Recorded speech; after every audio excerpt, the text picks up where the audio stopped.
Isang player, di na mamansin sa mga fans. At Call Smashers, ganito na ba kalakas ngayon? Pero kung bago ka pa lang sa channel ko, huwag kalimutang mag-subscribe, like, and click the notification bell. Matapos dayuhin ng Call Smashers at Chocomocho ang Cagayan de Oro City nitong August 15 and 16 para sa isang friendly game ng sister company, ay dinagsan ang maraming fans mula sa iba't ibang sulok ng Mindanao para mapanood ang bihirang pagkakataon ng may ganitong event. Sa paglapag pa lang ng eroplano sa airport ay excited nang makita ng mga fans ang kanilang mga idolong atleta. Kaya naman, marami kaagad ang naghintay sa gilid ng kalsada para makita, makawayan ang kanilang mga atletang iniidolo. Pero sa nangyaring laban ng dalawang teams na ito ay sobrang aliw na aliw ang mga manonood. At sa bawat puntos sa mga idol nila, kasabay ang mga palakpakan at sigawan, tanda na kanilang suporta sa mga paborito nilang atletang Pinoy. Pero ang mas inaabangan sa araw na iyon ay unang sabak ng bagong miyembro ng CCS na si Jaja Santiago, kung saan makakasama niya ang kapwa players ng Call Smashers. Ayon sa naging komento ng ilang manonood, napakalakas umano ng CCS kumpara noon.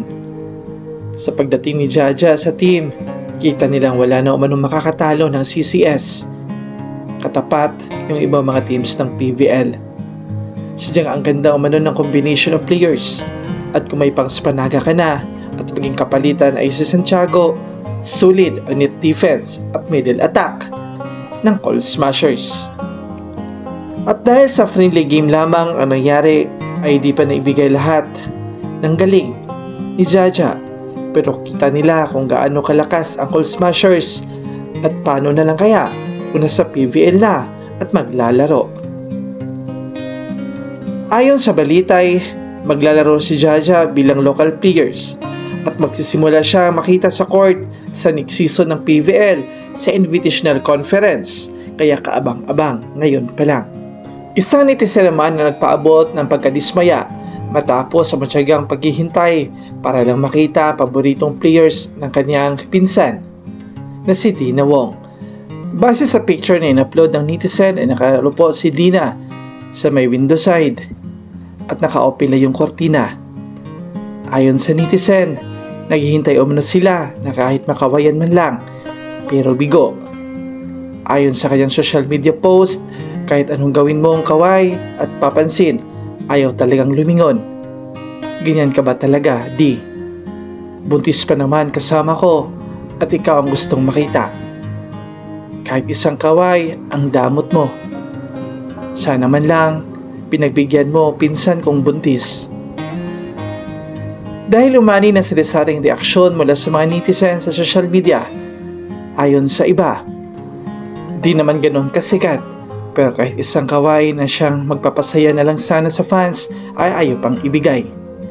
Mas mabuti na lang umanong isinara yung kortina at di magpakita.